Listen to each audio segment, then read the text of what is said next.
Girls, how'd you like to get a love letter that read something like this? Here am I, mad about you, mad about you. I can't lie. In February of 1948, Frank sat down with Metronome's George T. Simon and spoke about his feelings in the current state of popular music. Sinatra said, "I don't think that the music business has progressed enough. There are a lot of people to blame for this.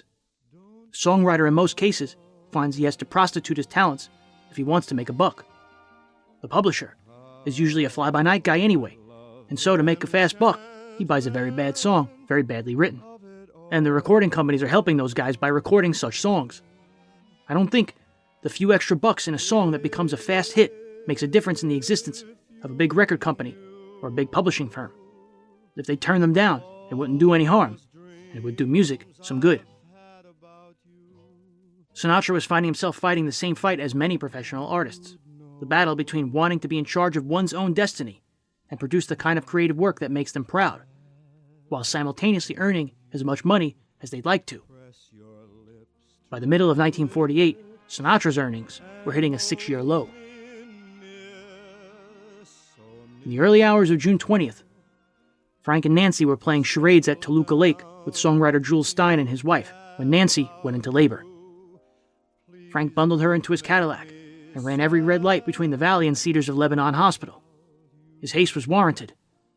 Christina Sinatra was born just minutes after Nancy was brought in. It was the first time Frank had been present at the birth of one of his children. Shortly thereafter, he kissed Tina, kissed Nancy, and drove back to Toluca Lake.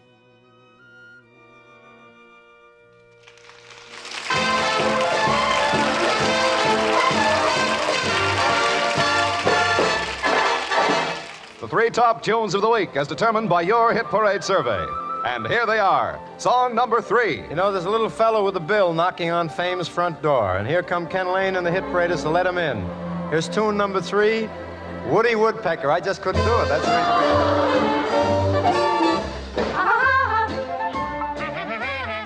6 days later, on the June 26th episode of the Lucky Strike Hit Parade, Sinatra elected not to sing the Woody Woodpecker song on the air as directed. He had no choice but to sing it on July 10th, when the song was number 1. That fall, he was again in the poor graces of MGM, getting himself loaned out to RKO. He was going to Palm Springs more and more often. One weekend in late September, while out with Jimmy Van Heusen, he again ran into Ava Gardner. They left the party and spent the rest of the evening carousing. When sober the next morning, Frank phoned her and asked her out to dinner properly. Well, are you all set to meet our guest, Frank Sinatra? Am I? I see all his pictures and never miss him on the hit parade. I love that boy, love that boy, love that boy. Dorothy, Frank's not a boy. He's a full-grown man. That's even better, ain't it? I'm so happy he's coming. I'm overjoyed. I'm overwhelmed. I'm over here.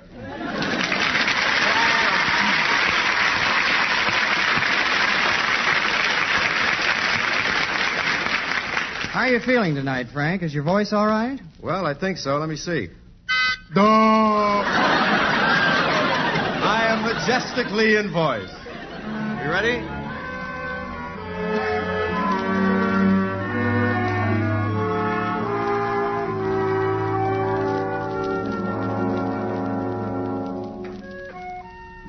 Everybody. That October, on Spike Jones's Spotlight Review, Frank's voice was noticeably off.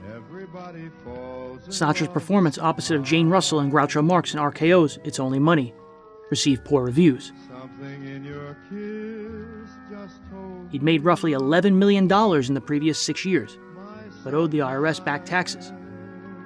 He bought himself an apartment at 320 North Carrollwood Drive in Holmby Hills and spent even less time at home. The year-long layoff during the AFM strike, in combination with the weekly Your Hit Parade program, had hurt his artistry, confidence, and relationship with Axel Stordahl.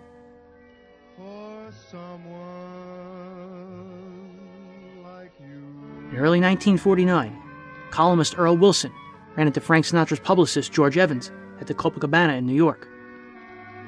Evans confessed to Wilson, "Frank is through. A year from now, you won't hear anything about him. He'll be dead professionally. I've been around the country looking and listening. They're not going to see his pictures. They're not buying his records. I can't do it anymore. You know how much I've talked to him about the girls? The public knows about the trouble with Nancy and the other dames, and it doesn't like him anymore. In a year, he'll be through."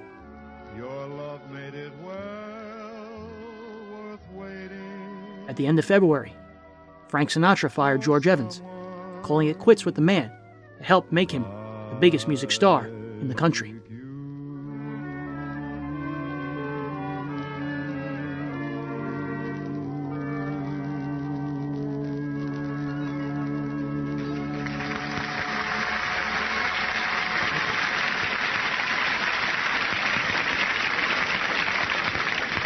Really beautiful, Frank. You know, I've got a great idea for you. It sounds interesting. Tell me more, Spike. Well, how would you like a steady job singing with Joan?